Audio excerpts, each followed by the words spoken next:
Selamat berjumpa kembali Bapak Ibu, saudari-saudara umat beriman terkasih dalam Tuhan. Salam sehat berlimpah berkat. Hari Senin tanggal 11 Agustus 2025. Gereja memperingati Santa Clara. Saya mengajak kita sekalian saudara-saudari merenungkan hari ini kutipan Injil Matius bab 17 ayat 21 sampai 26. Kita dengarkan sabda Tuhan terlebih dahulu. Dalam nama Bapa dan Putra dan Roh Kudus. Amin.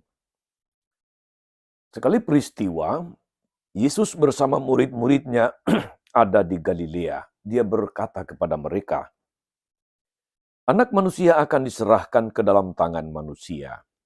Mereka akan membunuh dia, tapi pada hari ketiga ia akan dibangkitkan." Maka hati para murid itu pun sedih sekali. Ketika Yesus dan para muridnya tiba di Kapernaum, datanglah seorang pemungut pajak bait Allah kepada Petrus dan berkata, "Apakah gurumu tidak membayar pajak 2 dirham?" Jawab Petrus, "Memang membayar." Ketika Petrus masuk ke rumah, Yesus mendahuluinya dengan pertanyaan, "Bagaimana pendapatmu, Simon? Dari siapa raja-raja di dunia ini memungut bea dan pajak? Dari rakyatnya atau dari orang asing?" Jawab Petrus, "Dari orang asing." Maka kata Yesus kepadanya, "Jadi bebaslah rakyatnya. Tetapi agar kita jangan menjadi batu sandungan bagi mereka, pergilah memancing ke danau. Dan ikan pertama yang kau pancing, tangkaplah dan bukalah mulutnya, maka engkau akan menemukan mata uang 4 dirham di dalamnya. Ambillah itu dan bayarlah kepada mereka, bagiku dan bagimu." Demikianlah sabda Tuhan. Bapak Ibu saudari-saudara umat beriman terkasih dalam Tuhan. Yesus tidak pernah menggunakan privilesenya atau statusnya sebagai anak Allah untuk mencari kemudahan, untuk memenuhi kepentingan diri sendiri. Dia yang berkuasa merobohkan dan mendirikan kembali bait Allah dalam 3 hari. Dia pun bersedia membayar pajak dan seperti kebanyakan orang pada masa itu. Tetapi saudara-saudari, kalau kita menyimak dialog antara Petrus dan Yesus, di sana menjadi jelas bahwa yang wajib membayar pajak adalah orang asing. Maka Yesus mengatakan, dengan demikian bebaslah rakyatnya. Tapi satu kalimat berikut menjadi suatu yang sangat menentukan.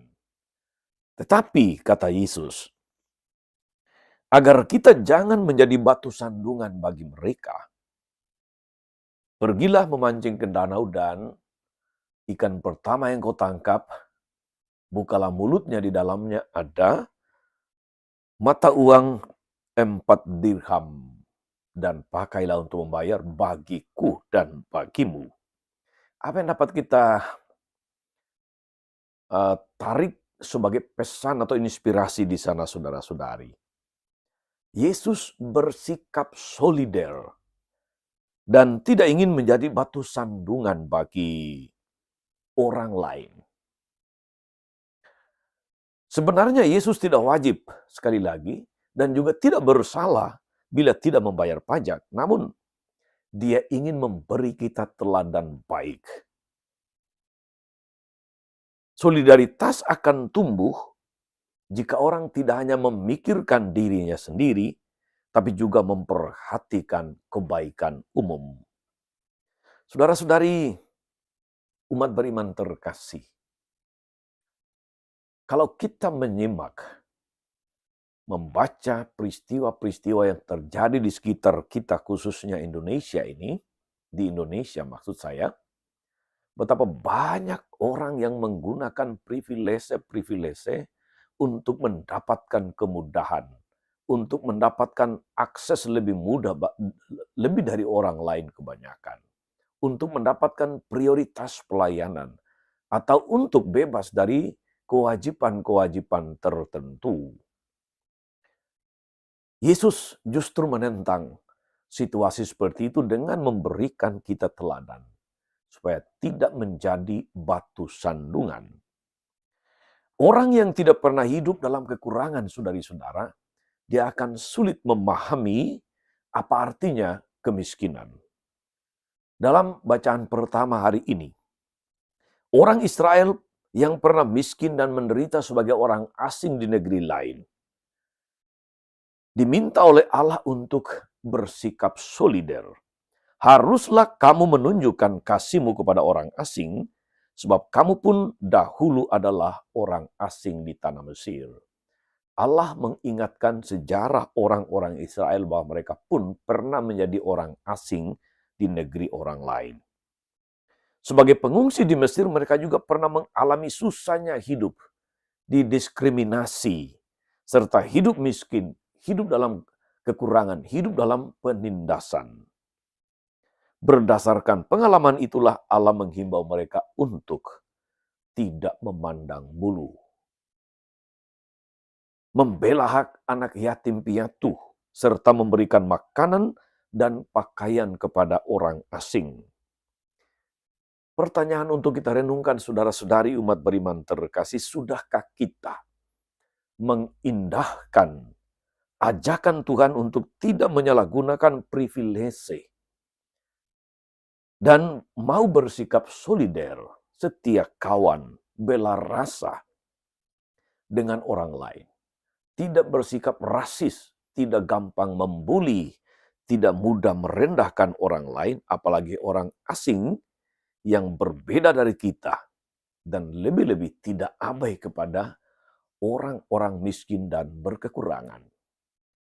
Moga-moga saudari-saudara buah-buah permenungan kita menggerakkan, meneguhkan, menyemangati kita untuk senantiasa mau berpikir soal kepentingan yang lebih besar, kebaikan umum, dan tidak menyalahgunakan privilege, status, jabatan, atau apapun namanya untuk kemudahan diri sendiri. Mari kita belajar dari Yesus yang justru mengajarkan, memberikan teladan supaya tidak menjadi batu sandungan bagi banyak orang. Tuhan Yesus memberkati. Amin. Tuhan Yesus Kristus, kami bersyukur atas firman-Mu hari ini yang mengajar dan mengajak kami untuk solider terhadap mereka yang didiskriminasi, mereka yang terpinggirkan, untuk solider dengan masyarakat umum atau orang asing, dengan segala kewajiban-kewajiban supaya kami tidak menjadi batu sandungan di tengah masyarakat, di tengah dunia ini. Moga-moga dengan demikian kami semakin mewujudkan wajah belas kasih-Mu di tengah dunia. Kelatuanan pengantara kami sepanjang segala masa. Amin. Saudari-saudara sekalian, berkat Allah turun atas saudari-saudara, atas mereka yang kita doakan atau kita janjikan doa. Mereka yang sakit dan menderita, segala rencana, karya, pelayanan hari ini, Bapa dan Putra dan Roh Kudus. Amin. Tetap sehat, teruslah menjadi berkat.